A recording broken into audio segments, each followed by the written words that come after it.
Finally, it happened to me. I'm unemployed.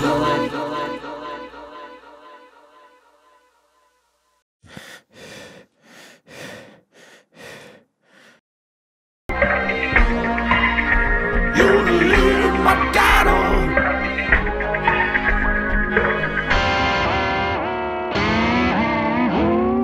Digitize across the sky, why?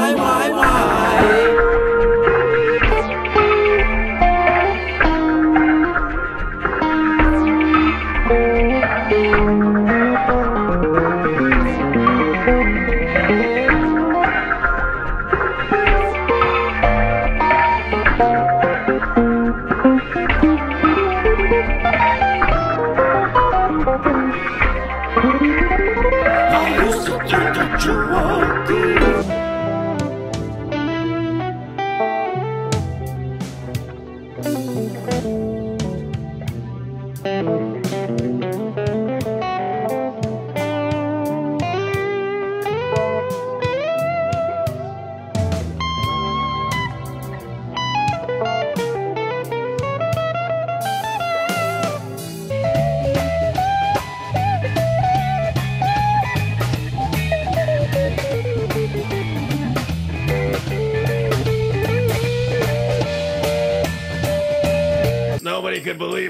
Nobody could believe that is. The chops was so good.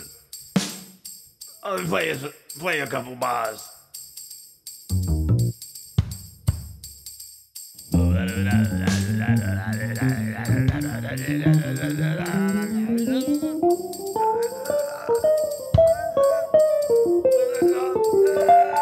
That's great. We'll be in touch soon with lots of big gigs in the city. Guys, welcome to Unemployed. This week I have my good friend, mentor, incredible artist, known him for many, many years, Mr. Mark Stanley. Yeah, say hi, Mark. Hello.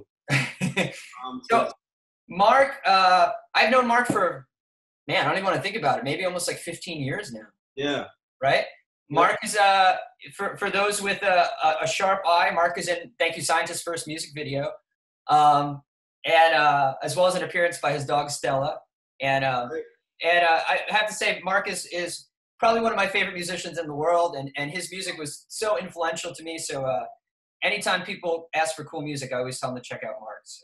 His stuff, almost everything he's done has had a huge influence on me. So thank you, Mark. Appreciate that, man. It's great to see you, Tom. It's a weird time. Yeah, it sure is. And you're in Maryland. How are things here? How are people taking this whole scenario? I don't know. I just know, man, I'm super happy. My life is really good. You know, I know there's a lot of bad stuff going on, and it's a weird time, but you know, things are feeling very good for me. You know, that's great, man. And I guess you know you and your wife Alicia have the luxury of being a little secluded, right, from the outside world. You can nice degree of separation from the craziness. Yeah, and I wound up getting I bought a place up in the mountains where I go on the weekends and just chill out by myself, and it's been great to be. Yeah, that's gotta be super clutch right now. Nature, and just, you know, she's cool enough to give me, you know, let me have this man cave where I hang out and do my music and you know, art, and a lot of landscaping lately. Yeah. Staying busy. So speaking of art, we got to talk about the record that you just put out. You got a group called Spy Machines. Mike Dillon, members of Clutch. You know, tell us all about it. It's a great record. Well, we worked on it for about a year and a half, and it's hard, you know. I seem to go from project to project, and each one has a different shape. Yeah. And, so it's kind of a long time coming, because you've known John Paul since the early '90s. And, he actually came to one of my first recording sessions with Jaws of Life. He was cool. with Chris Gallo. He was a friend of Chris's, and he came in, and we played a blues, and he sounded fantastic. I remember he was probably like 19. Yeah. And so he's always been great, super guy. And and that was actually my first real like released recording that was with Chainsaw Jazz. I recorded at that same session. So it's kind of weird how cool record, still we kind of got quantumly entangled from early on, and he's great to work with. And so Clutch was coming up at around the same time as Jaws of Life. Yeah.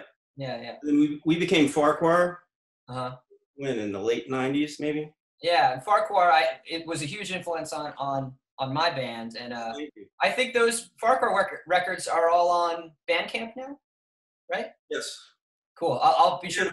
I'll put the link in here for people to check it out. It's some of the most wild stuff you've ever heard. All my stuff's on Amazon and Spotify. All the great. Yeah, beautiful. So, how would you, to the uninitiated, how would you describe the Spy Machines record?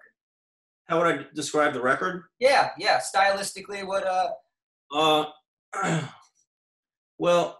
I want to, I want to make stuff that's like that I want to hear, right? Like we all do. Yeah, sure. Like, and something that would be sort of what I would consider timeless, like Pixies Doolittle or something, like, you know what I mean? There's albums that I just always love, and so that's what I look for when I write, really.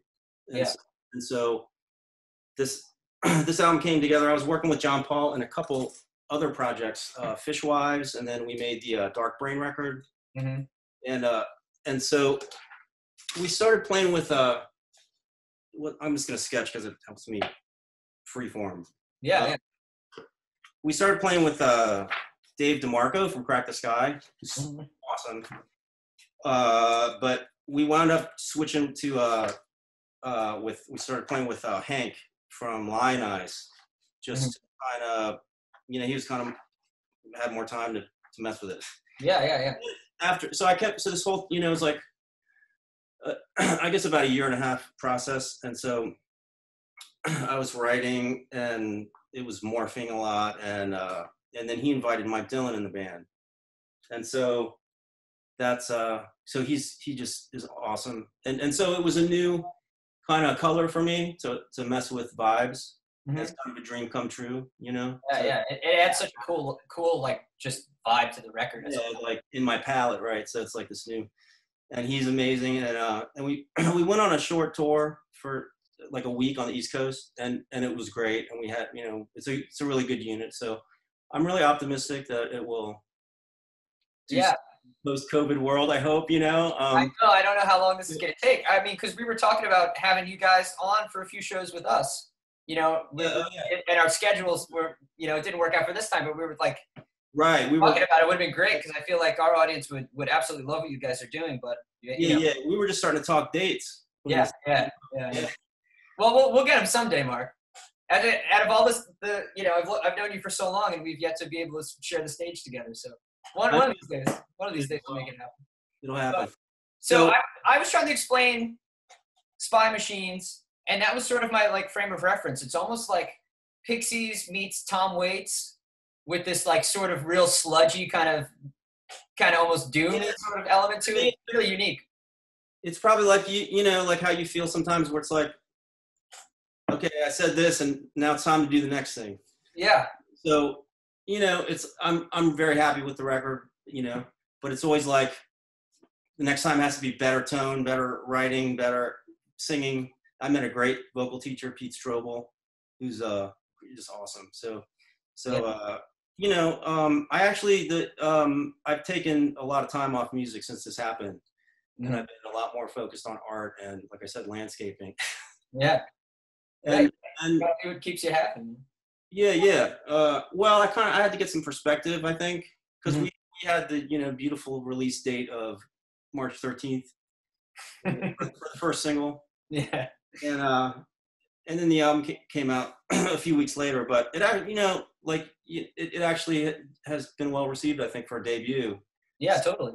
Yeah, so it wasn't, it wasn't something I was going to let bug me too much, but at the same time, I actually am employed. I hope I don't get kicked off the show, but but I was unemployed for a couple months, and I put a lot of the unemployment benefits into IT classes. So I'm going to get back into, that's what I did in like the late 90s, early 2000s. It was. Oh, cool. So I'm going to get back into that because I've kind of resign myself to just understand that music's something that I gotta pay to do, kind of, you know. Like I have to have decent income to put records out, and Yeah.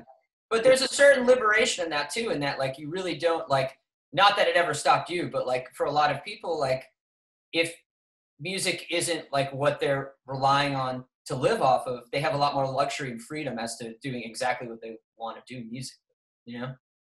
yeah. Um, and the thing with IT is you can work for a contract, right? So you can say 6 months working to save up to go on tour for 2 months. You know? So it feels like the right thing to do, and so I'm studying hard. A lot of my weekends are like studying, you know, and it's cool. I love it. I love tuning to learn. So it's that's like a long-term goal. So right now I work with my nephew who's disabled, and it's very rewarding, and he's awesome. Mm-hmm. So I have a chill job, you know, and so I don't know.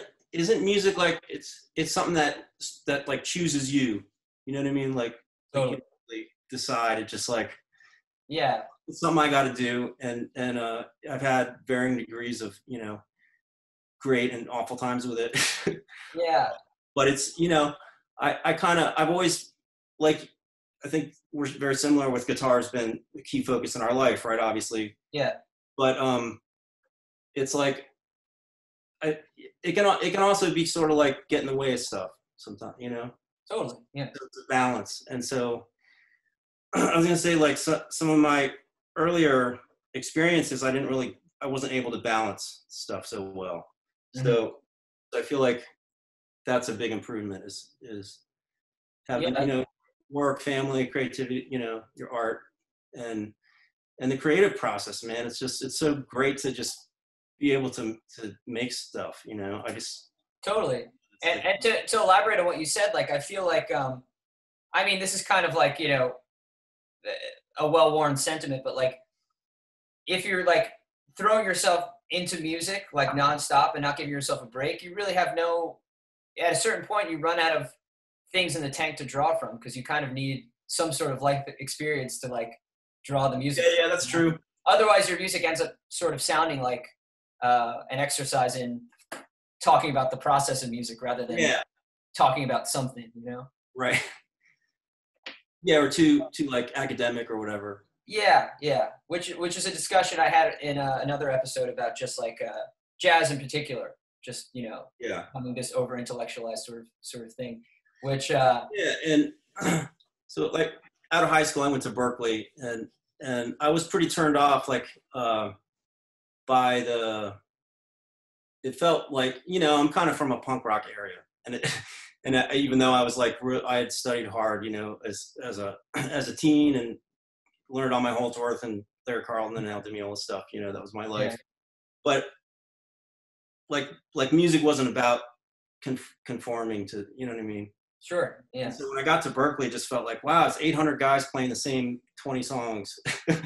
It just felt, you know what I mean? Like jazz school is weird. Like it's like, now I get it, and it makes so much sense, like working on voice leading and, you know, harmony. Like once you kind of know how to apply stuff, it makes sense. But I felt like, actually I had one teacher there that said, find out what's weird about you and turn it up. And that was like, that really stuck. It actually made me leave Berkeley because I was like, now I know, like, you know. Yeah, I mean, some experiences are like that, man. Like you find out precisely what you don't want to do, you know, and that leads you on the path of finding out what you're supposed to do, you know? Yeah. In a lot of respects, I had a similar experience in music school, though I didn't go to a place like Berkeley. It wasn't as like probably, I guess I would say, like competitive as like a Berkeley. It was just like a, you know, small state school. But, you know, I sort of, I had some illuminating kind of moments in music school where, it just kind of showed me where I should put my energy in, and you know, and it's just the music thing is, you know, you never, I don't think anybody figures it out, you know, obviously, and that's the fun part about it. And every time I think I figure out what I want to do, you know, there's something else that comes in the way that shows me maybe I'm not right. But I mean, one thing I could say just from an outside perspective is that, you know, that anecdote that you mentioned with Berkeley makes so much sense, because really you've made, you know, I look at you from the outside in the lineage of like an R. Stevie Moore type guy who's super prolific, super like a kind of creative universe unto himself. And, you know, that kind of, that just all makes sense to me. That, of course someone told you that, because that's Mark. If I had to sum you up, man. Thank you very much. Yeah.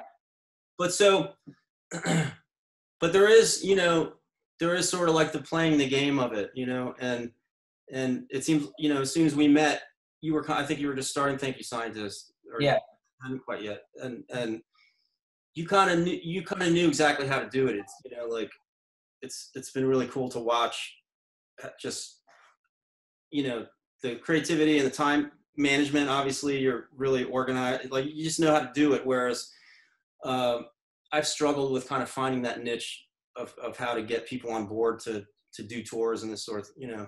Yeah. Like it's always been more about chasing like the rush of hearing stuff back and being like, wow, I'm awesome. And then being like, well, this has to change and this has to. Yeah. You've like, I really can't think of any other people who do as much like home recording as you. So that, like, can we talk about like when you got into this sort of, you have kind of like a very unique aesthetic in terms of like someone who came from a jazz background, like you said, studying Alan Holdsworth, all these greats. And, you know, your music kind of like treads this weird line between Alan Holdsworth and Ariel Pink or something. So tell me how this trajectory went post Berkeley. Well, that's not far off from how I see it. Is like, you know, I was equal parts, you know, Danny Gatton and the Resonance. Yeah. I wanted it to, like, you know, how do I be a player that understands vibe? Yeah. Like a band I think about a lot is that band Think Tree. I think I turned you on to them. Yeah, you turned me on to them. That Peter Moore, right? That guy. Yeah. And it was just so, you know, when they were a Boston band, and I had a rehearsal space with them in this band Rubber Music, and just I saw their first shows, and it was just like, it was just one of those things where they invented this new kind of music, kind of, you know. Yeah. It was so inspiring, and it's still kind of just like, yeah, that's how you take elements and turn it into something really vibe heavy, you know. Yeah, sure.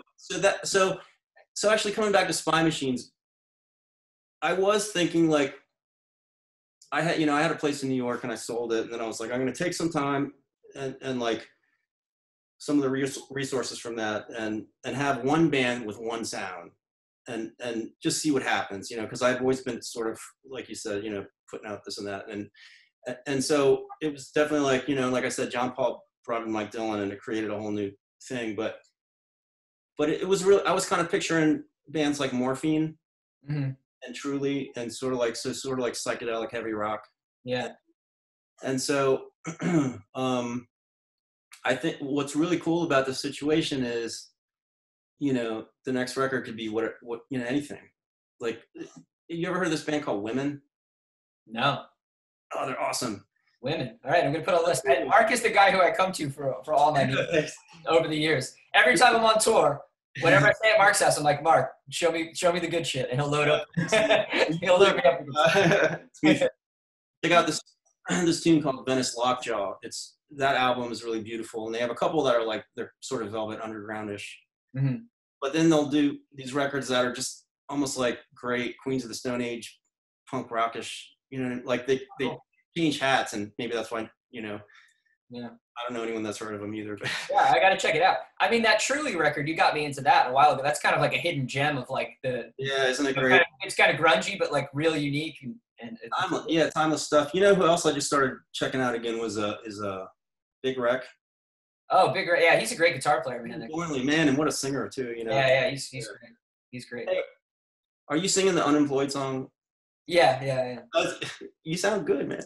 Oh, it's just silly, man. I mean, I started putting out those comedy songs in quarantine. If you checked out the Ditch Tickler stuff, I think I have like a bunch of them I'm sitting on right now, and I'm just like, I trickle them out every once in a while.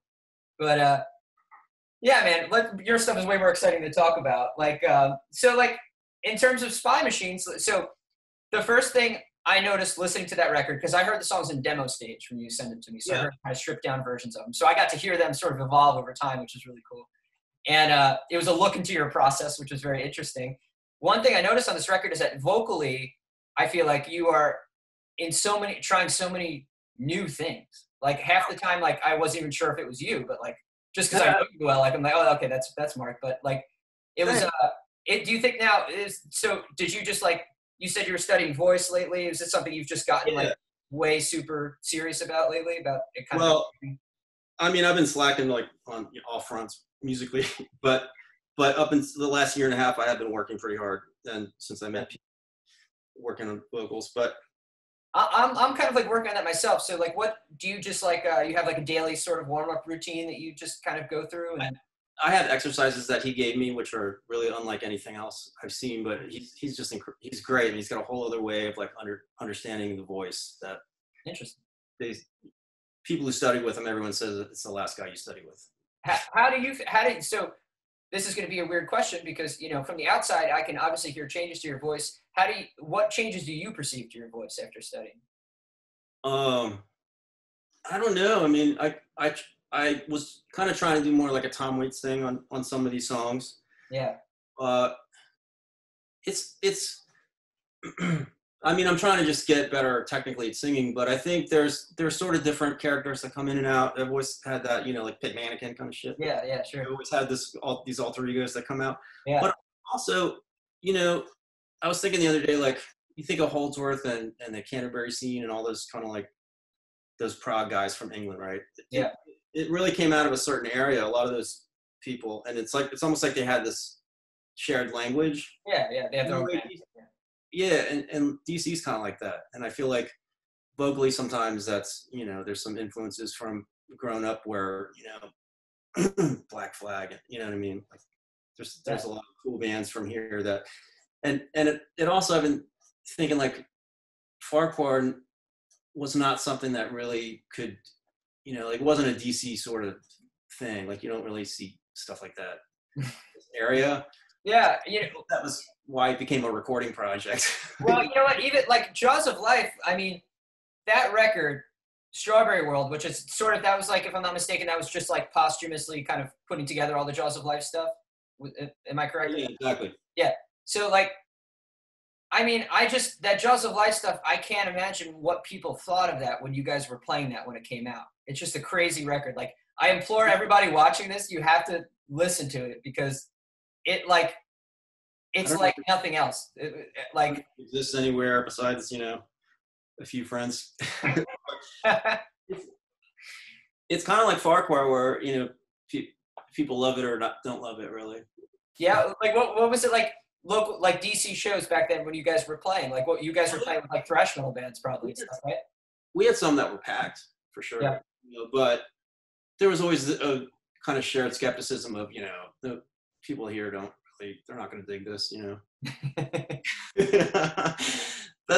And so it was weird, like I was saying about John Paul, like that it was, you know, how it was in the early 90s, all these bands started getting huge, and I was very kind of like, you know, in my early 20s, I was pretty unsure what I wanted, but it kind of wigged me out, like seeing a local band get huge. You know what I mean? Like it wigged me out in a good way. Like I better do something, you know, like because I was playing with Jaws of Life and we were having a blast with it. But it was always kind of like we were always doing other stuff and recording, you know. Yeah. So I was going to move to LA, and then I wound up moving to New York kind of last minute. My friend Anthony was like, just go to New York I was closer to home, and there's kind of like, you know, he sold me on just the fact that there's so many great musicians there and stuff. So yeah. So that's really why I went to New York, was that explosion of signings and stuff, right? So sure. Yeah. But yeah. So back to Thank You Science, it's like the fact that you guys kind of, you know, you just kind of hit the road, and that's really the way to do it. And so in hindsight, I see, you know, just the bands that do that are the ones that get ahead. You know what I'm saying? Like, you kind of, it helps. Yeah, I think it definitely helps. Yeah, for sure. Clutch is a great example of, like, you know, they just never stop. Oh, totally. Those guys are relentless. Crazy. Yeah, they're so awesome. And it seems like they've literally been going nonstop since the early 90s. Yeah. You know, and it's very inspiring, because I think it's, it's about the process. Sure. And so like how now I imagine this is like a pretty cool project for John Paul to be involved with also, because it's so dramatically different from Clutch. Yeah. And, it's eclectic in a different way than Clutch. It's got sort of like this melodic sensibility that maybe Clutch has this gruff sort of thing that they do, and I hear a lot of 60s in Spy Machines, right? Oh, good. So like what would you say like were kind of some pivotal artists that kind of shaped the way you hear great songs, great melodies? I know you come from a lot of different backgrounds, and I'm just curious to know like what did you find growing up that you think like made, and you mentioned the Pixies, Doolittle, right? Yeah. What were other records that sort of influenced because you have a really unique sense of melody? Thank you. Well, it was, I remember Abbey Road being played at home, and that's still, Oh yeah. that's where I come from, and a lot of Joni Mitchell and Simon and Garfunkel, kind of, that 70s folky stuff. That's what my parents listened to. Mm-hmm. And then I got really into like heavy rock, like I was a metalhead at 10, and like everybody else, like got into Sabbath and Zeppelin and the Doors and learned all that. And it's weird, if you think about metal back then, Black Sabbath was really melodic. Those are catchy, you know what I mean? Like, Totally, yeah. A lot different than kind of metal now. Metal's a huge field now, but you know what I mean? It was really, the shapes of the melodies are still, like, I just love it. So yeah, back then it still had a connection to the blues pretty overtly. Mm-hmm. I think that lends itself to being a little more expressive.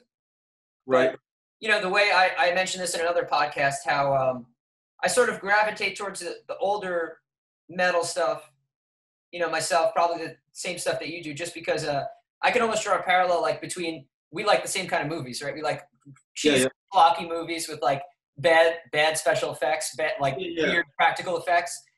I'll take that over CGI any day, and I feel like a lot of the newer stuff is almost like the musical equivalent of CGI, where I'd rather hear on a Black Sabbath record, I'd rather hear Bill Ward's drums slow down, and like it's just, it adds, it's a vibe thing that to me. It's a vibe thing. It's also like the recording technology back then. I kind of, I don't like to sound like I'm dark on stuff today. I'm not, but there's something, like over the weekend I listened to Or by Skip Spence. You ever heard that?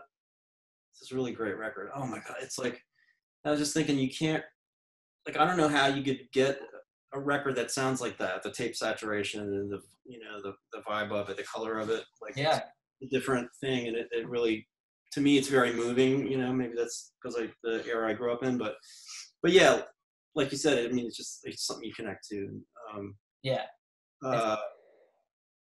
So it's a more tangible kind of thing for me. I just needs to sound human for me to like, Right. It's hard to compare now and then in a lot of ways. Sure. Yeah. No, one isn't better than the other, right? It's just like, me and you would rather watch Basket Case than Avatar. So would, oh yeah. It's whatever. Different strokes for different folks. Right. But, now the Spy Machines record, apart from your vocals, the other thing that struck me was just the production value. Because part of what I associate with your aesthetic and your music is that you have such a unique, kind of lo-fi production sound that really adds to the vibe of, what I think of like the Mark universe, Spy Machines is like it sounds retro, but it's got a clean sort of, element to it. Like it was recorded in a big studio, I assume. So like how was that approach? I feel like,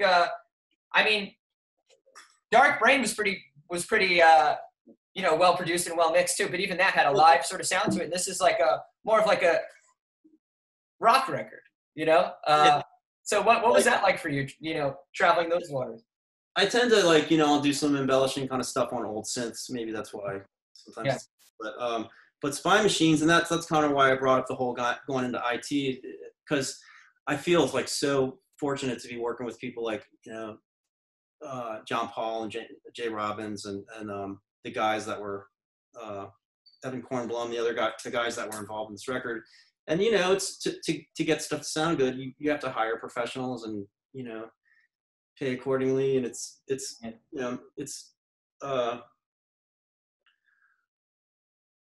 I don't know, just it's then again, we both like Ariel Pink, where it's like on some crappy old cassette. It's hard to say, but I like the option of, like I said, I want, I'm picturing, if we're fortunate enough to do the next Spy Missions record, it would be sound, awesome, fantastic. And, I want to do it.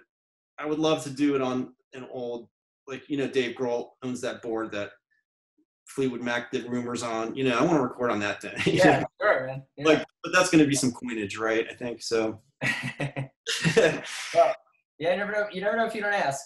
Right. But yeah, but it's a great record. It's on Spotify, all the streaming services. For anybody interested, I highly recommend it. I'll link you guys to it below. Yeah, Weathermaker Records. It's Weathermaker Records. Yeah. I think you said that. Incredible record. Now, Mark, I wanted to talk to you a little bit about this journey that you had, because I'd asked you for advice on this. Because as you know, music is a stressful thing. You beat yourself up a lot. We musicians have a tendency to do that, sort of par for the course, right? But I know that you were really into meditation. You highly suggested that I sort of get into it, start sort of a routine with it. And I've been trying to be more consistent with it, and I definitely notice it helping me, in those kind of moments. So maybe if you could just, explain kind of your journey with meditation, how you feel like it changed you, changed your music. Because I know you, it seems like from when I saw you before you started this whole thing to seeing you after, like you went through such a dramatic change to your outlook and just like your really everything. I'm glad you mentioned it, because it's the kind of thing, like, really, I can't think of anyone in my generation that even has ever talked about this besides Joe Rogan. Talking about it more and more, like, because it's this simple thing. It's not religious, I mean, it's not weird, but people tend to like sigh if you get into this kind of personal stuff, but it's so, I just wish someone said it to me, even though it feels weird talking about it sometimes. Yeah. It helps me so much. Yeah, I sit in stillness for 20 minutes in the morning, and it's like I'm happy as fuck all the time. I just I don't know what it is. It's like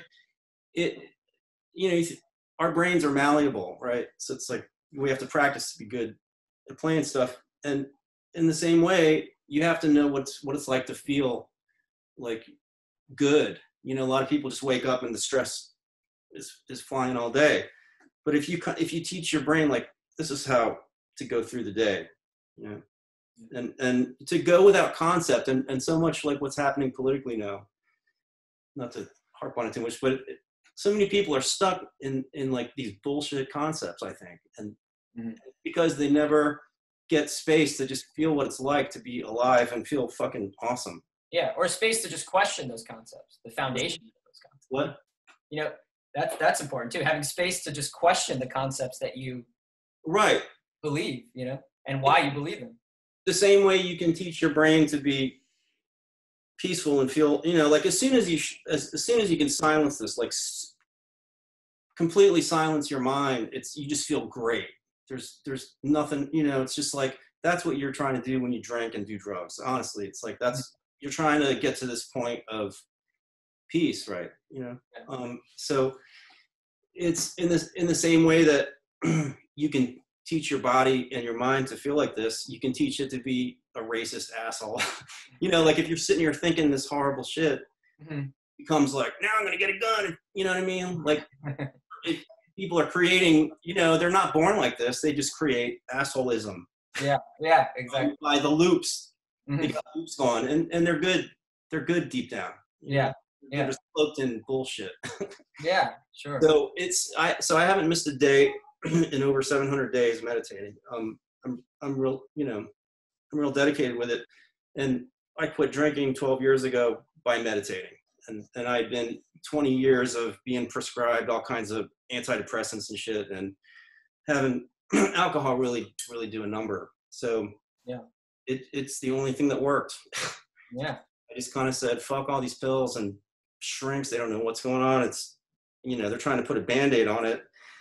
And just by, like I said, just teaching myself how to be still, Yeah. Now, has it given you any, like, the meditation practice giving you any, like, new clarity as far as, like, your music, or, like, the path you want to take the music, apart from... Well, like the clarity of, like, sticking to one band and one sound. Uh-huh. That was something. You know, what happened to me was a lot of opportunities. You know, we probably talked about it. A lot of things came up for me, and I always found a reason to make it bad. Mm-hmm. And so now it's like I have so much gratitude for my band and just everything in my life that there's no reason to ever bring up negative shit about anything, you know? Yeah. Like if something bad happens, it's like just endless solutions. Like, how can I fix it? Or, you know, some things you can't fix, so you just don't beat yourself up. I think, like you said, the self-loathing that comes with music sometimes, that can be pretty deep, you know? It's you know, it's a process, you know? Like, we can only do so much with this body. I can't be like, I'm gonna be Prince today and just fucking master everything. You know what I mean? Like, I got the Mark Stanley skills. What's different about me, and how can I Sure. like it? You know, like it's really just a kind of music's digging into this deeper thing of, you know, it's the creative process of what we feel like being is underneath this surface, right? Does that make any sense? No, totally. It makes sense. Which is another concept we could talk about. Do you know the original meaning of the word atheist? Don't. It didn't mean if you believed in God. It meant if you believed in a substrate. Huh. Like, are there like preconceived forms that kind of are in consciousness, like the number 5? Like, is that a human thing, or it actually exists in nature? So that kind of tells you there's this, you know, substrate of information that works with my interface. Gotcha. Yeah. And really, the study of science is really just saying, what does the human interface, what can we perceive? Because think of a bird has 4 color receptors. We have 3, red, green, and blue, right? RGB. A bird has 4. Like, try to imagine a 4th color. Yeah, I mean, we see millions of colors, but there's like this whole other realm of shit. Yeah. And what's interesting is pi, you know, the ratio pi, 3.14. That's actually the ratio of the electromagnetic spectrum that we can see. Huh. It is like Weird. perfect symmetry, this golden ratio shit kind of everywhere. It's just, you know, and it, I don't know. I mean, is that too woo woo? It's not like, I don't even go like to religion or God or any of that stuff. It's just like, it just kind of looking at it like that, like there might be a substrate. It makes me feel like when I make art, whether it's music or visual, kind of more, I feel it visually when I work visually, is like I'm pulling something out of the ether, you know? Yeah. Like think of the Beatles, like they were so good at, you know, pulling these things out that it's like you hear it once and it's like, yeah, fucking Lady Madonna, you know what I mean? Like, like a great writer can just kind of almost give you that instant understanding of this form. You know, that's timeless. Yeah. So now, where did so this whole substrate concept? Where did you read about this? I'm kind of curious about this. So the etymology of the word atheism. There's this guy named Ken Wheeler. Okay. Who wrote a book called Understanding the Secrets of Magnetism. Uh-huh. He's got thousands of videos on YouTube about magnetism, and he's the kind of guy, like a lot of people get put off by his personality. He also calls himself the angry photographer. This dude's IQ is off the chart, and he's like read everything. So he's, you know, I've watched hundreds of hours of thousands of hours of his videos, and I just kind of remember a lot of stuff he says, you know, and a lot from him.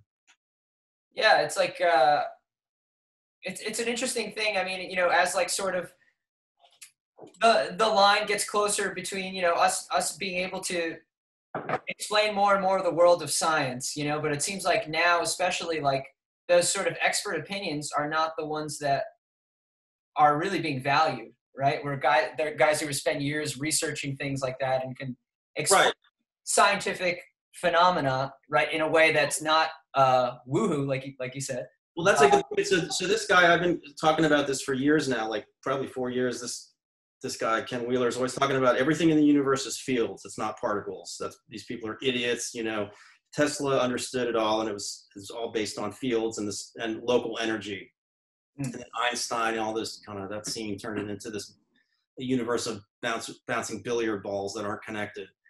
And now, like, one video after another that I see, like Sean Carroll, I watched the other day, who I kind of hated because he was always a particle idiot. He goes, well, actually, they aren't particles. They're vibrating units of connected fields. So one by one, I've seen all of these like kind of like popular quantum dicks come around and cake in their face. But so Wheeler's right. Yeah. He's been right about kind of everything that I've learned from him. So yeah, the kind of the the best models of the universe show that there are like 14 fields that span the entire universe. And so each quantum level, like each electron, each tau, each up and down quark, you've heard all these subatomic states. Each one is like a connected sheet. And so the thing we're calling an electron is just like this thing vibrating, but they're all like my beard's on the same sheet as yours, like all matter that's coming in and out of existence is actually on the same sheets. So obvious to me, that says that that's what consciousness is. Only consciousness is like a constant thing that's not coming in and out. Yeah. Unless you're real wasted. But so, I mean, it just makes sense. I mean, I just kind of, I get insights from meditating, I think, that kind of, shit a lot differently. And so it comes down, this is another thing, like Tesla, Nikola Tesla, he was, the entire electric grid came from him. The DC versus AC battle? What's that? I thought you were going to bring up the DC versus AC battle where Edison electric. Yeah. No, I was going to say, like, just look how he ended up. Kind of like, Nikola Tesla was just, we probably wouldn't be sitting here if it weren't for him. And because he didn't he didn't work in a capitalist system. He just became an old guy in the park wandering around, with nothing. Yeah. And it took this guy, George Proteus Steinmetz, who he made workable math out of what Tesla's inventions. He was a GE, and he made up these theorems that engineers use. Mm-hmm. Kind of what they still use, but not many people know this, that it was this little midget from Germany, Steinmetz, he was so smart. He's like, this is what Tesla's doing. And he turned it into, Tesla couldn't really write it, like, apparently. So yeah. Understood it. So, so I guess my point, like, we have to embrace people, in my opinion, like Elon Musk, because, a lot of people are like, oh, he's a capitalist. Like I hear a lot of people bad mouthing Elon Musk, and it's like, who else is trying to fucking save our ass? Kind of. Yeah. Yeah. And he would be like Nikola Tesla if he didn't understand how to play the game. Like, thank you, scientists. You're not going to get the niche audience unless you're playing the game of the music business, which is touring. Sorry to go in so many directions. No. I mean, this is great stuff, man. This is exactly what I wanted when I wanted to talk to you. This is all shit that I don't get exposed to, so I love hearing it from you.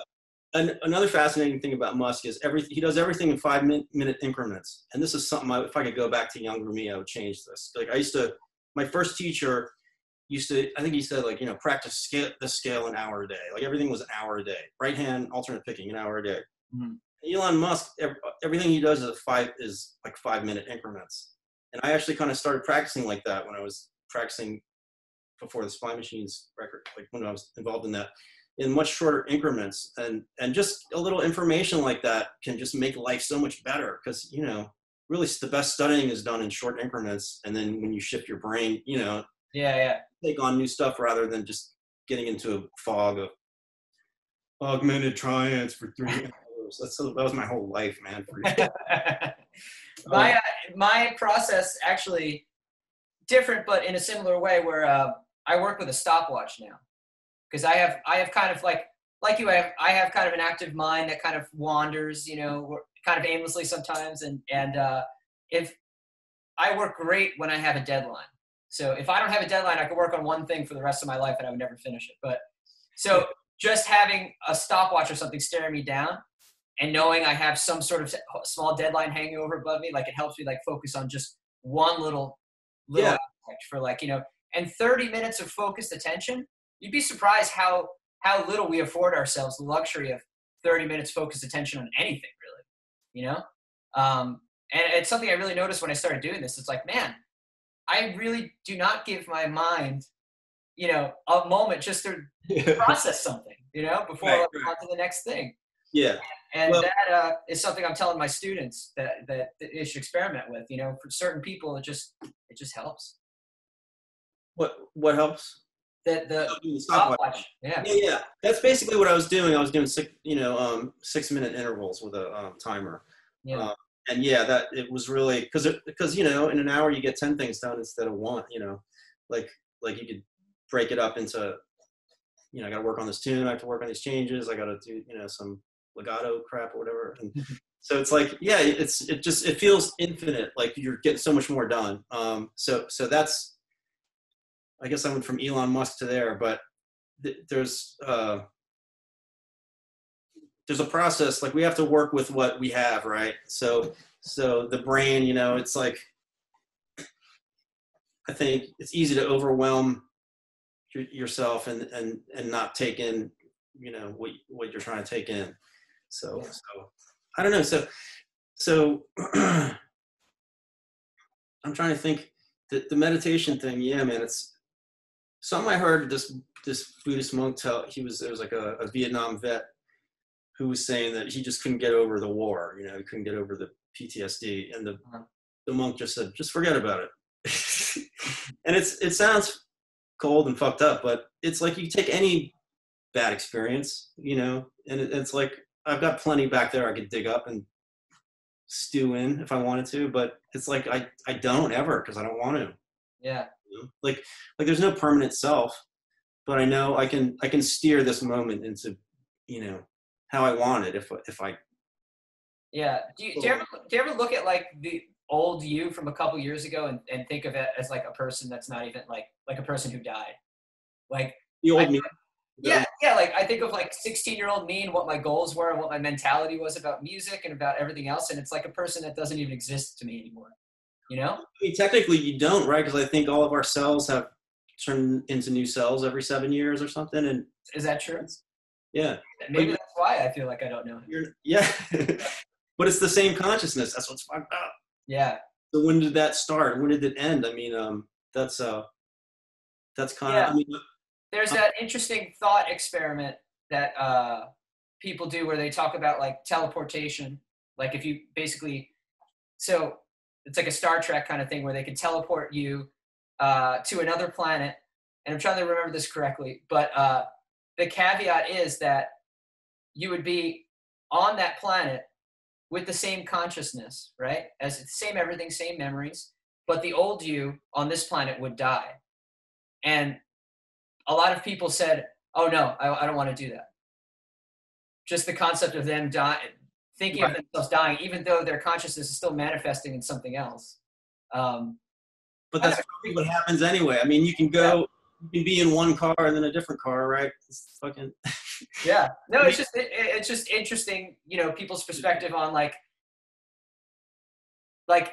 your consciousness maybe doesn't have a period, yet the idea of your physical body having some sort of expiration, like oversees consciousness in a certain respect.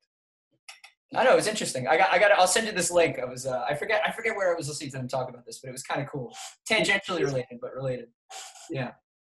So like now it feels like there's a lesson for it to be the way it is. Like that's the way I've come to look at it. Like, I showed up in this time in this mind, with the people in my life to go to work through what I'm confronted with. Yeah.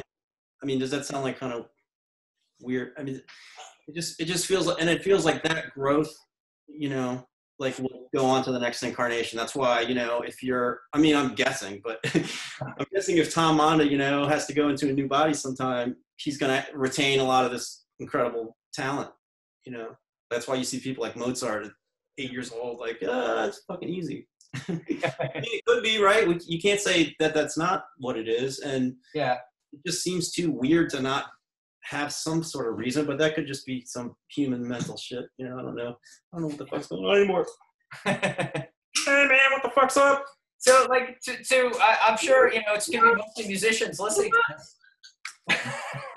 How do you, like, what do you recommend is a good, like, place for people to start in like, meditation? Obviously, you know, you've been doing this for a while, and you can, you know, where did you start before you got into this, like, super disciplined practice, or did you go right off into the deep end and say, like, this is what I'm doing every day?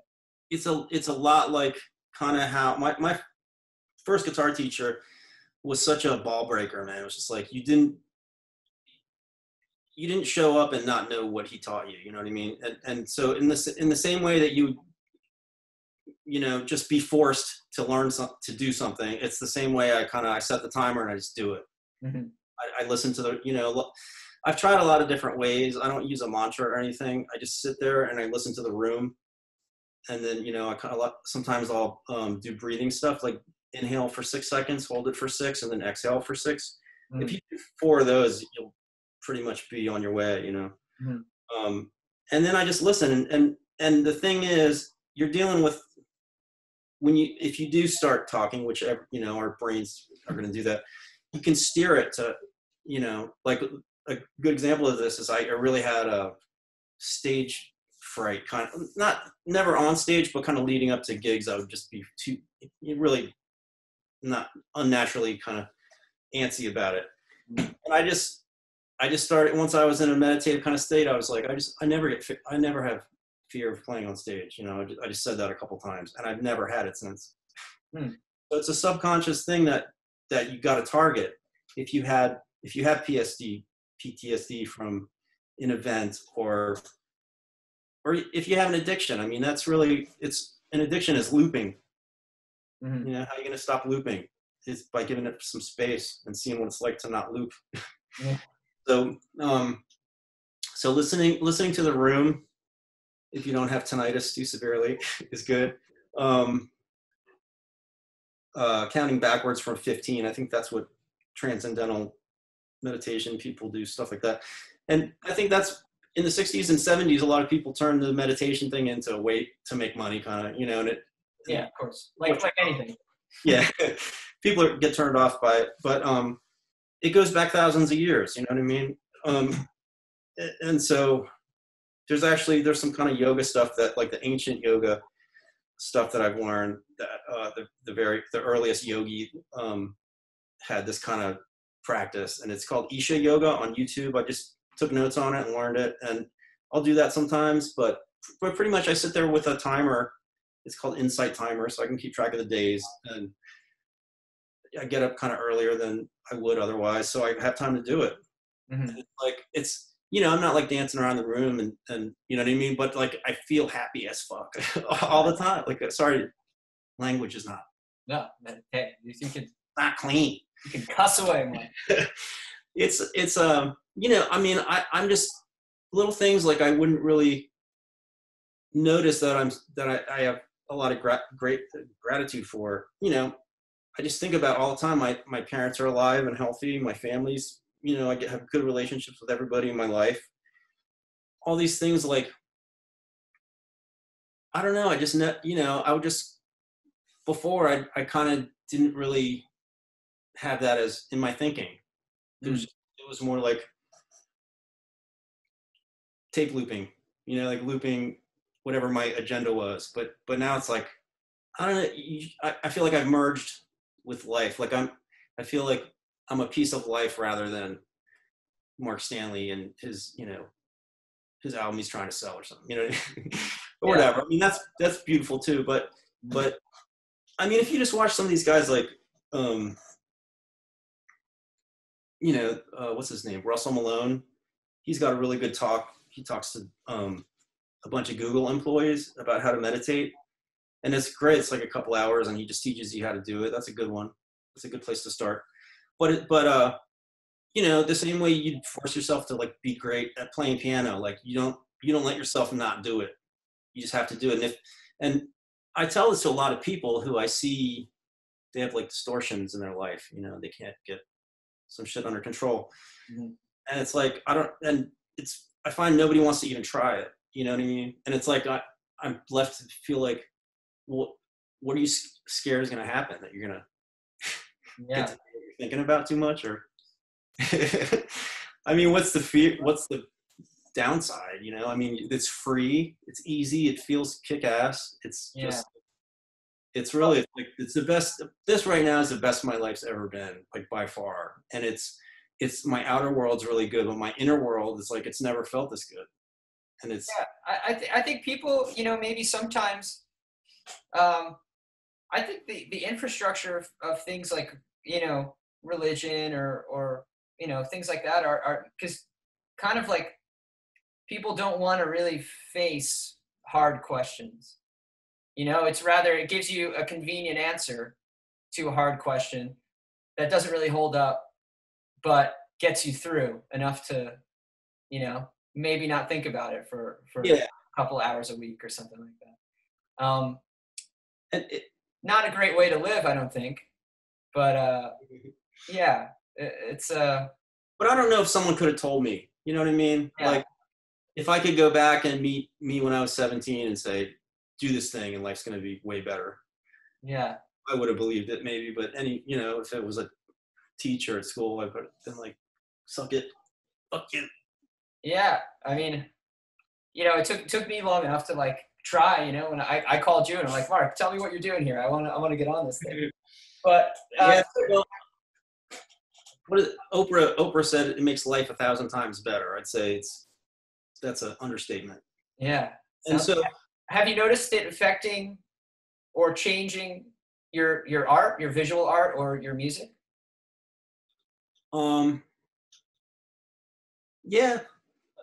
yeah, in some ways, sure. Can you quantify it, or is it just?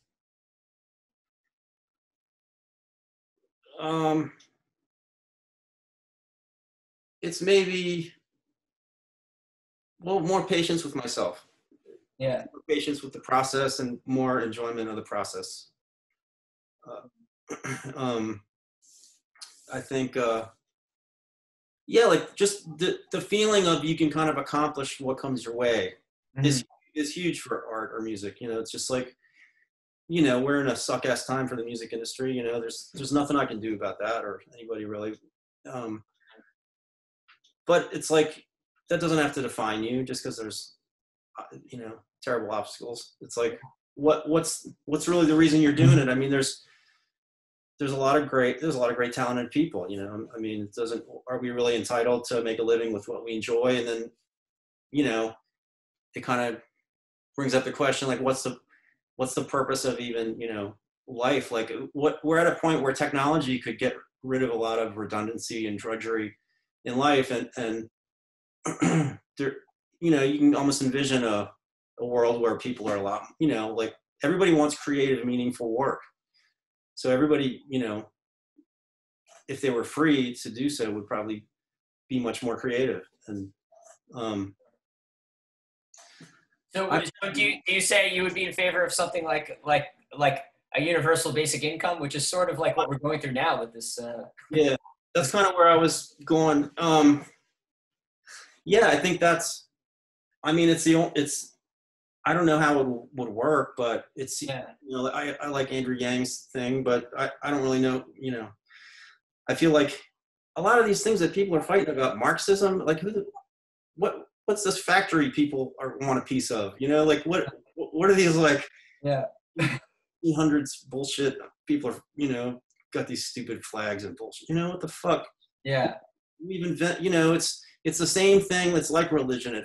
Religion held back humanity for, you know, a couple thousand years. Yeah. And now it's this bullshit, you know. Let technology relieve humanity of some of the, you know, if it's, I mean, why not? If people had a universal basic income, I mean, I would say you'd have to get rid of a lot of the other things that the government does, right? I mean, it's not like, I feel like, it's just my opinion, but what does the military sort of for? Like, why are we in the South Pacific? What's the reason for kind of all this this hawkish shit that's always going on? And is there some way to leave that and put, it's the wealthiest country on earth, right? I think there's a way to make life better for people without it being taxed to death, because I think in England, after World War II, it was like insane. Like the socialism ruined everybody's life. 90% tax on. Nobody wants that. Nobody wants to work just to give it all to this machine that's going to probably waste most of it. Yeah. It's like I see that side of it too, but at the same time, there's always a solution. There's a way to solve this thing that like I guess I was thinking more like it's really capitalism that's kind of, at this point, it's like, why, a lot of it's there. If you were designing a video game, would you design characters that just sit there and kind of ring up groceries? You know what I mean? Like, it's this really smart person who's like really creative and all this, great, and it's like that's their whole life. It's like, we all got to do crap like that, but we all make sacrifices kind of for. So I don't know. Maybe this is as far as humanity can get right now until, and if we become a multi-planet species, let go of some of these. I mean, imagine if we were a couple of generations into people reproducing on Mars. Do you think that they would be fighting over the fucking Middle East? You know what I mean? Yeah. That's my ancestors. Like what? It's just like you can't even imagine like the trappings of Earth that we've created. If you could just kind of, there's a way to just have, be a human and enjoy life without the looping bullshit. Yeah, sure. I mean, that's where I want to get. So like my thing is like, I mean, do you have any techniques to sort of like, any specific things to like sort of quiet the noise once it starts? Like, I say let go. Yeah. Let go. And then I really think about relaxing. Like a lot of times, like my jaw, like how you just sit there and keep relaxing more and more, like find more like, oh man, my toes are tense too. Like you kind of just say, let go and just start letting go. And if you think it's, like I said, I find that I can go longer and longer stretches without thinking. But if you think, you can steer it in a certain way, and that steers your life. I mean, like I said about the stage fright thing, like it's the same with anything. I'm a work in progress. There's shit. I got nervous when we started talking. I don't want to deal with that, but I'll meditate on it tomorrow. Yeah. You know what I'm saying? Like it's just like any obstacle you have, you can turn into like just like with practicing. My sweep picking needs some work. so find that thing you want to change and positively. It's all about self-talk, like you can see how people get when they're upset and how their self-talk is. And I'm like that too, but it's, but I can control it. I mean, I'm not controlled by that really. There really isn't much self-talk. And that's the thing, man. I'll be like, not that I'm in the grocery store much, but if I am, like, I'm just, I'm happy to be wherever. I'm not like, I used to really feel like, oh God, all these people are here. Like I used to kind of be agitated a lot. Yeah. And, a lot of that was probably hangovers, but in the 12 years since well, definitely since I've been meditating more regularly, it gets better all the time. Like, every aspect of life. I mean, I've set things up, to be good, but it took a long time. But like I love my band. I love, this place I got in the mountains. I just kind of have set up these things that bring joy, and a lot of people seem to get possessions, and it's not a joy, it's a burden, right? So there's that aspect of it too, which is something I've struggled with guitar, is like like there's never enough shit. I just need, if I go on Instagram, I'll feel like I have perfect rig. Like I sold some stuff when this virus started, and I felt like I got it down to the perfect amount. Like I got just what I need. I got, work with this for now. And then I go on Instagram and it's like, oh, that guitar is beautiful. That pedal's so cool. You know, and it's kind of like, I got to tame that too, you know? Yeah.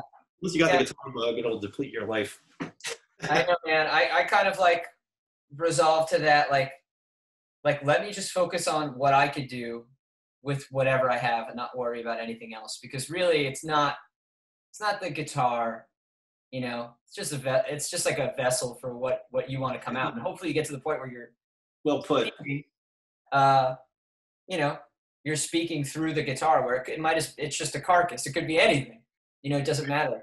Right. Yeah, you spend so much time when you're younger thinking that it's something gear-wise that's going to unlock that for you.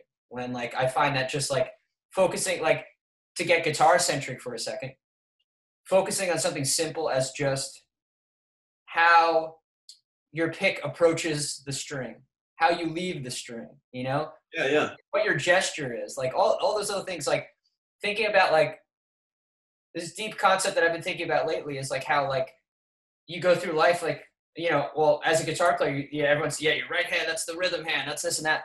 So much of the rhythm is the left hand, and, like, the dance that your left hand does in the negative space with the drummer, you know, like, Yeah.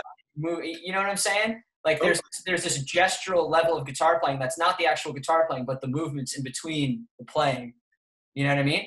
That influences the playing just as much as the amp playing through or anything else, you know? Oh, yeah, touch, man. Like, I saw Halsworth play.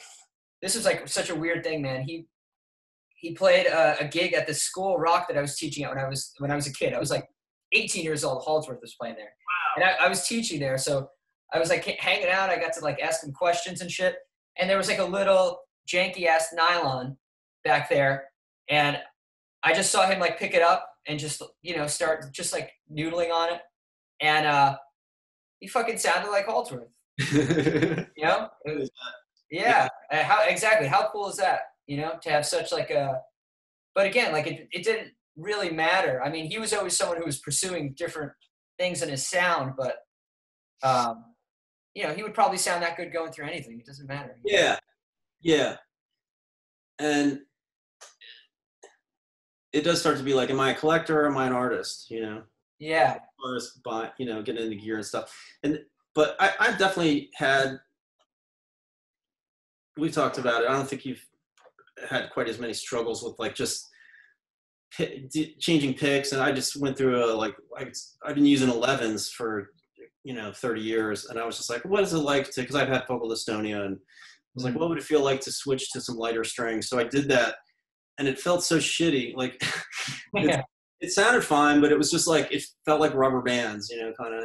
And it really, that was kind of like another thing, like when this lockdown started, like I was so just frustrated with that aspect of, like, you know, it didn't feel good. Like the picks I was using, like I kept every day changing, you know, no, I want these, you know, it got really silly. But I feel like that, it's really nice when you get out of that. And now I'm back to my 11s, and a buddy of mine sent me these snarling dog picks, I think they're called. Oh, they're awesome. Yeah, they're good. Like, it just resolved all my bullshit. Awesome, that's great. I've said that a few times. Yeah, I mean, I've been doing, like, you know, kind of, I use, like, whatever pick I'm using. Lately I've been using the round back part of the pick, you know. Oh yeah. Yeah, just to, like, I like the attack. It's got a little bit more of, like, a kind of, you know, like almost like a trumpet, the way, like, when a trumpet player just like into the mouthpiece, it's got that sort of, like, dusty kind of thing that I like. I love that too. Yeah, that's how Stevie Ray held it too, I think. Yeah, Pat Metheny and a couple other guys, I think, do it. I know a lot of blues guys do that because it sort of takes a lot of the treble out of a strat, for sure. But it's a nice way to. It's just a nice attack. It is, yeah. Yeah, but I tell my students that it's, like, amazing. Like, you could do so much more than what a pedal, you know, could do. And I have students obsessed with things like tone wood on electric guitars and all these things like that. And I'm like, you're plugging into an amp. What does it matter? It's not an acoustic instrument, you know. Like, it's just like. The marketing is also out of control. I mean, the way that people can market things, especially musicians nowadays, anything. We're talking about picks. I'm probably going to get off this phone call and I'll have a pop-up ad on yeah, right. but it's just like it's relentless. Everything is for marketing's sake. So you're I think we're facing now as musicians just being inundated with that stuff probably more than ever. It's so easy to go on Reverb and see all the shit that you want and and don't need. Yeah, and, totally. That's yeah, never ending struggle. But so you've changed a lot of things about kind of your setup since I've known you. You've been a telly guy, and you've kind of migrated away from the telly, right? Yeah, I was using Guild Starfires on the Mike Dillon tour and the Spy Machines. I used because it's in a weird tuning, right? It's a different tuning. So I got into the Starfires and I really liked them, but wound up selling one of them and went back to my blue telly, and I had that set up with a Bigsby. So now that's my second Spy Machines guitar, and I put bare knuckles in there. Oh, cool. It's pretty killer right now. And but yeah, I mean, that's another thing with that band is like I want unknown territory. So the Spy Machine thing, a lot of it was like I didn't want to, I remember a friend of mine in New York said, I know your lick now, man, because like some of my songs I guess kind of had similar movement and stuff. It always stuck with me. Like I don't want people to know what's coming, So this tuning keeps me from falling into regular stuff that I know. And what is the tuning that you're using? It's Dadgad down a whole step. Dadgad down a whole step. Cool. C G C F G C. Yeah.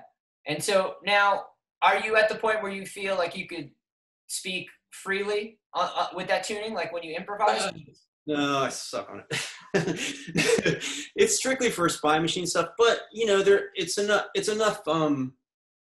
It's similar enough. I can. It's like I know this is a fourth, and here's like I can get around, but I like it's kind of thrilling, like not knowing if the line's going to come out right. But a lot of times it's cool, in an unexpected way. And so there's a lot of voicings that sound cool that are really easy on it. So I wind up, the songs are for the most part pretty easy. There's a couple wide interval things, but I still play more in standard tuning. Yeah. And so I sent you the new album I'm working on. I don't even know that when I write stuff now, it always feels like an album, but I've got 20 albums on Bandcamp or something. It's not like they're flying off the shelf. Yeah, dude, it'd be rad if you did like a companion like children's book with a children's album, like just your twisted weird art. I'm a big fan of Mark's art too. Actually, hanging right above me is that Halsworth portrait that you. No way. It's right on my wall. I have a couple pieces of your art too. I have like a couple little cubes that you gave me too. They're hanging up around the house. Oh, cool. That's awesome. Yeah. No, anyway, I didn't mean to interrupt. I had to mention that because it's staring me down right now. When we were talking guitar, I meant to say, I wanted to mention a couple technical things just because, like I said, I had vocal dystonia. I think when we first met, I was kind of coming out of it. Yeah. You were. I had to quit for years, a lot of it is, I saw Jeff Berlin explain it really well. Jeff Berlin started on violin. I didn't. Yeah, and so he had like really traditional violin technique. And I heard him tell a student, it's like, keep your finger planted until it's time to go. And that's I stopped doing that, and that's what fucked up my hand. So, you know what I'm saying? Like, can you see like, yeah, like this, Yeah. Totally. Like they stay planted. They don't go flying off into the abyss. So you think the focal dystonia was just a byproduct of tension? I think it was from tension, but I think it was just to sort of generalize like kind of bad technique. And I had really good technique before. Like everybody that gets focal dystonia is like, Leon Fleischer just died. It's an incredible player that had it. Yeah, it's very common with like concert pianists for sure. Yeah, classical guitarists too. Yeah. So I beat it by playing on nylon thread instead of strings for like 6 months. Right. Now, it wasn't playing; it was just like exercises. Yeah. So I had to retrain my brain, but you know. But is it neurologically related, focal dystonia, or is it actually a muscular thing? Well, I think they say it's a brain mapping thing. Huh. So I don't even like to show it with this hand because that's the one. But basically, if I would type my, like even when I was typing, my pinky would start to stick up like that. And that's what was happening on the guitar. And then it was both of these. And then I was like, I can't even play anymore. And I started using a slide just because I had no control. But it didn't hurt. It wasn't injured at all. It was just like, you do this, it's like repetitive thing. And it's not physical. It's just like your brain starts to not know how to channel the information. And it says, oh, it's time to do this again. And then all of a sudden it's like this, so that, it's, maybe it's a little different for everybody. I don't know. But I met this guy, Dominic Frasca, great player. I don't know if you know him, but he had it in both hands and then he beat it. And as I read about him, a guitar player, and that's when he helped me treat it. And he's kind of like, I don't see him online anymore. I don't know what his deal is, but he was pretty rad. Yeah. Yeah. I'm always thinking about, I had like a right hand thing, nothing as serious as you, but something with my wrist that like just flares up every once in a while and it locks. So I kind of had to come up with a way to play when my wrist has that issue, to kind of like mitigate it. And when it's not, because when I'm touring months out of the year, like if it happens when I'm on tour, it's like, fuck, well, I've got a show every night. I have no time to take a break. So I have to have some kind of plan B way to play. But anyway, I found that the more and more I focus on it,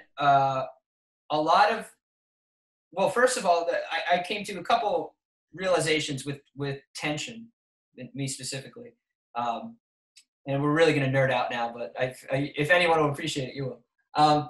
So how interconnected your left and right hand are, right? Like if this hand is feeding bad information, like you're squeezing too much with the left hand, naturally you're going to push too hard with this hand, right? I've been studying classical guitar again, and I read this William Canongeiser thing where he's basically talking about why you use the big knuckle, right, when you're doing a finger pick, right? And his whole thing that I thought was I just never had someone explain it so clearly, right? It's that like, so if I use the small joint, for instance, right, and I contract it, I have to sort of like, if I let go of the tension, I still have to bring the finger back, right? But when I use the big joint and I let it go, it just goes back on its own. Right. Yeah. So, and then the same thing, right? I sort of approach the pick in almost the same way too, like have this sort of like, try to circle the same arc that it would. But the left hand, same exact thing. So I found that like if I keep more alignment with my knuckles on the left hand, right, which I think my left hand technique sort of resulted in like, when I was a kid, I'm like, oh, let me learn the Stairway to Heaven solo. And then do that one, like, the pentatonic one. I turned my hand a little bit like this so I could bar the top two strings, right? Yeah. And then that became sort of like part of my left-hand technique. And I noticed that I wasn't playing on the tips of my fingers enough and keeping in alignment with my knuckles. And like, as I'm moving higher, bringing my fingers in instead of, as I move higher, turning my wrist to compensate, right? And I noticed like right away, like when I started just like practicing my scales very slowly with like that in mind, like I noticed like more volume, bigger tone with like less effort. Really? Less exertion to get like a nice legato sound. Yeah. So it's like, it's following like an angle that's. Yeah, exactly. Like trying to keep the alignment of my knuckles, like the angle of the neck, so that basically with each string I'm playing on, I'm using the same part of my finger, right? So like out, is this sort of like? Yeah, kind of like, so they're coming in as I move higher, Oh, okay. So that no matter what string I'm playing on, I'm using the same part of my left hand. You know what I mean? And it helps like even out the volume and even out the tone. I can see that. Yeah. Yeah, anything that's more ergonomic makes a lot of sense, right? So. Yeah, totally. And it's just like with like consistency, it's like I feel like it's helped me like just cultivate more of that consistency in the lines I'm trying to get when Yeah. But yeah, that's been a big thing for me. What did you do anything specifically in terms of like your routine when you were playing on thread to kind of like bring your hand back? What was it that you were doing? I had specific patterns that Dominic wrote down. So it was like 1, 2, 1, 2, but going up and down the strings, like 1 2 at the bottom of the guitar, and then kind of take that movement all over the neck, right? So you kind of what he emphasizes is big motions. So instead of just 1 2, it was more like 1 2 1 2, and kind of get the wrist in there if possible. And he said that's like the classical way to move, is like that pivot with the wrist kind of, right? And then so same with 2 4, like any combination you could do, basically. That's what I did. And it's still, it's like it still took, even I was back doing gigs after like 6 months, but I still felt pretty clumsy. And this is something I wanted to mention, because it's something that's stuck with me since it happened. And I did this gig, I don't know, 2 years ago, maybe. It was like it was like a funeral. It was sort of early in the day. It was like a memorial, not a funeral. You know what I mean? And the whole way to the gig, it was like 20 minutes away. I sang improvising over How Insensitive. Mm-hmm. Like, I didn't stop the whole time. I just kind of, not scatting, but you know what I mean? Like just singing lines over it. And that was lit. I think that was the best I've ever played, because it was like everything I played was music, you know what I mean? Like, and that really showed me so much of like what sounds good. And it's definitely playing from here rather than totally, yeah, fingers, So I thought that was interesting, because the guys that really stick with me are people that sound like they're doing that, like Jeff Beck. Yeah. Or or Chet Baker. Like, I find Chet Baker really cool, because when you listen to him sing, his singing is exactly like his trumpet. Exactly. Yeah. And it's just like proof that he's just so connected. Whatever's in here is coming out perfectly. Yeah. That to me is so cool. He's one of the only guys I still kind of, have recently transcribed, because it's everything. It's all perfect. Yeah. Yeah. Just the melodies are just amazing. Yeah. That guy, Jan Johansson, I think I mentioned, that piano player. He's like that. Yeah. You mentioned him to me. I still got to check. You got to send me a good record. You were the one who got me into that weird Polish jazz stuff, like Komeda, right? Did you give me that record? Komeda? Yeah. Did you give me that record? Well, Komeda, the one I'm thinking of is the Swedish pop band. Okay, then this is a different one. Okay, this is like some kind of like nutty, I wouldn't say like avant-garde, but it's kind of weird and dark Polish jazz kind of stuff from the 70s. You would love it. Oh. Yeah. I think the record's called Astigmatism. I'll send you a link. It's like right up your alley. You would love it. I was going to say, yeah, I wanted to ask you like some cool stuff you've been checking out. Yeah, I've been like digging out like obvious records that I just sort of liked a lot when I was younger, but like I'm getting a new appreciation for them. Like this Herbie Hancock record, Man Child. Yeah. Dude, I mean, just like the horn writing and the production, and amazing. I've been digging this. There's a funk record by this guy, Bernard Wright, like an early 80s record called Nard. Really, really cool record. And the band on it is just ridiculous. And he's like 18 years old on it, just like shredding piano and singing, and really, really good. Cool. Don Blackman's on it, but a bunch of really cool musicians are on it. I'm trying to think of anything else notable. I'm like, there's not too much new. I'm just not up on the new stuff as much. Not that I know there's great stuff out there. I just haven't listened to. I mean, most of the music I listen to now is my friends' music. Yeah. Your music. We toured this band Bent Knee. I love their music and all their kind of like associated bands and projects. And my bandmates, their music, I'm always checking out what they're cooking up. I'm kind of stuck in this vacuum. It's a good vacuum to be in, because I just have so many friends who are amazing musicians that, it's good. Well, it's kind of, I read Andy Partridge saying how you kind of get to a point where, you don't get so taken with other people's stuff, because your world is like your music, right? So I kind of, there's a lot of great guitarists now, but I never really get, like, I feel like my influences that in that realm are kind of solidified, but. Yeah, same. I haven't really, like, I don't really seek out guitar-centric music too much nowadays. I kind of rarely listen to it, but, sometimes. But I got really into, I tend to get into stuff that, is in the past that I'm just discovering, 10 or 50 years later. But I got really into Dirty Beaches lately. that guy. It's like the one guy that samples and stuff, and it's so cool. And it's just like he just got this vibe, and that's what set me off to the new record that I'm making that I sent you a song from. That kind of, I mean, it doesn't sound like what he does at all, but just the idea of using the old Akai samplers and writing songs around samples, basically. Yeah. That was a big inspiration, was this Dirty Beaches guy. It's like he's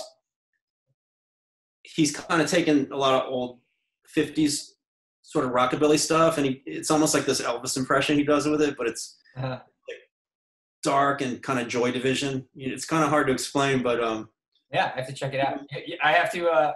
I'm gonna comb through all this and check it out. Cool. Dirty Beaches. Okay, let's go on the list. I remember there was this really cool. Do you ever check out the books? Yeah. They're like a cool kind of like sample based kind of band. They were doing really cool stuff. Yeah, I know. I have some of my friend Jamie gave me this drive with, it's like over 10,000 records. Yeah. I don't know if I sent you a drive. I started I go through it and find stuff, but it's, I'm not even a quarter through it. Yeah, you had made me a folder with some really interesting stuff that I had never heard before. You just kind of dropped some random stuff in it, like Dome. Yeah, Dome's cool. That was cool. I never heard that before. I'm trying to think of what else. There was a bunch of really cool stuff that like I don't even think was on like Spotify when I went to look up like, oh, what other it's just a lot of obscure stuff and things. Jamie I don't know anyone like him. He hangs out at thrift stores and just digs through everything and digitizes it all. I mean, he's got like just countless records on archive.org that he just uploads. Like he goes through phases where it's every easy listening record ever made. He's got to do on WFMU, man. That sounds like right. So that's the vibe. That's a great station. I haven't listened to it in a long time, but oh yeah, dude. I've been meaning to. I mean, who knows when they're ever going to do the record show again? But I used to love going to the right. show. So, how have you been with the whole lockdown? Like, what? Well, I've been trying to be as musically productive as I can. We're trying to write another Thank You Scientist record, so we're kind of demoing stuff and trying to get that rolling. I've been playing a lot of classical guitar, actually, practicing jazz stuff. I'm trying to learn how to edit video. That's my latest, my latest project. And, just trying to invest the time forward and kind of like cultivate some new skills. I'm like, I want to try to learn the basics of mixing, because it's something that like, using a DAW well is something that I always like, it was just never really my thing, Yeah. I just write in the most old school way, and I feel like everybody else, all of my friends are all like so savvy with it. I'm just like, it was just not something I cared about too much, As far as mixing? Or even just like learning how to use Pro Tools or Logic well, Really? Yeah, I never knew anything about that. Yeah, I read a book on mixing and picked up quite a bit. I'm not a natural at it, but it's definitely, you get better as you go. I think. A lot of it's the setup. Like I have pretty good speakers here where I record stuff, but it's almost always there's something in the low end that I can hear in the car that I couldn't hear in here. So you really need the proportionally correct rooms and all the crap. It's really right on this. I don't have time for that, so I'm free balling it, trying to figure out the best I can. Right. But that's really it, man. I mean, most of my work, like we had a bunch of tours canceled, and I was doing some subbing on Broadway, and that is obviously all gone for the indefinite future. It's just it's weird that like I don't have any self-pity about the timing, because it screwed everybody up, right? But it's hard not to notice that I had a very similar experience on 9/11. Yeah. It was my first solo album, Living Machine. I finally got it out on distributed, and it was like, in stores in a small way or whatever. And I put it out myself. That was when I had my own label. And my first gig was September 12th in Manhattan, in Lower Manhattan, like right below 14th Street at Continental Club. Mm-hmm. And obviously it was canceled. Yeah.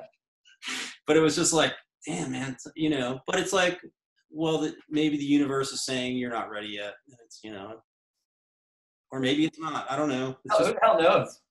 It's just like, find a solution and don't, go get wasted over it, which is what I would have done. Well, Mark, I'm going to put all these links for people to check out all your stuff. I highly recommend, we didn't even get into shit like Bebop Man and all these wonderful characters. Yeah. Bebop Man is a huge hit with my band. Thanks. He's very quotable. I always have to quote Bebop Man in Soundcheck or something. Oh, good. I made $50 last night. I made $50 last night. I mean, the Bebop Man exists. That's why. I believe me. I know the Bebop Man exists. Yeah, he had to be put into a way that people could enjoy it. Well, yeah, the Bebop Man it's a little bit inside baseball, but for anybody who went to music school, they know the Bebop Man. They've lived the Bebop Man. Yeah. Well, if I could plug my, we plugged Spy Machines a little bit, but yeah, if anyone is interested, I always could.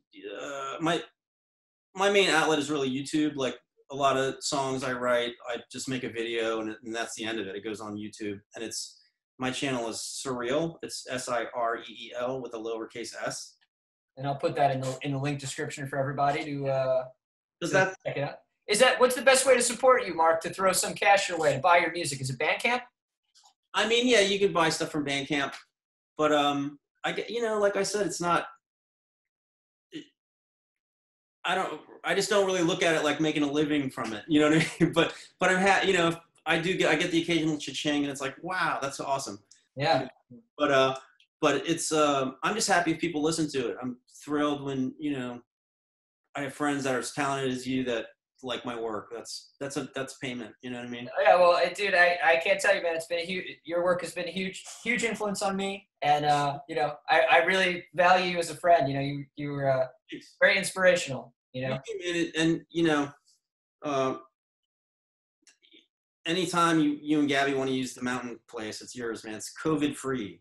Oh, COVID free. All right, I'm gonna take you up on that. Definitely. I want to check it out, man. The pictures you showed me look beautiful. It's really beautiful, yeah, and it's a nice place to go chill. So anytime, man. Yeah, thank you, Mark. Everybody, give it up for Mark Stanley. There'll be one more applause. Hey. Everybody, check out his music. Thanks, y'all. Take it easy. Cool. I got Tom on a Tom on a Tom on a Tom on a Tom on a Tom on a Tom. You know what I'm saying?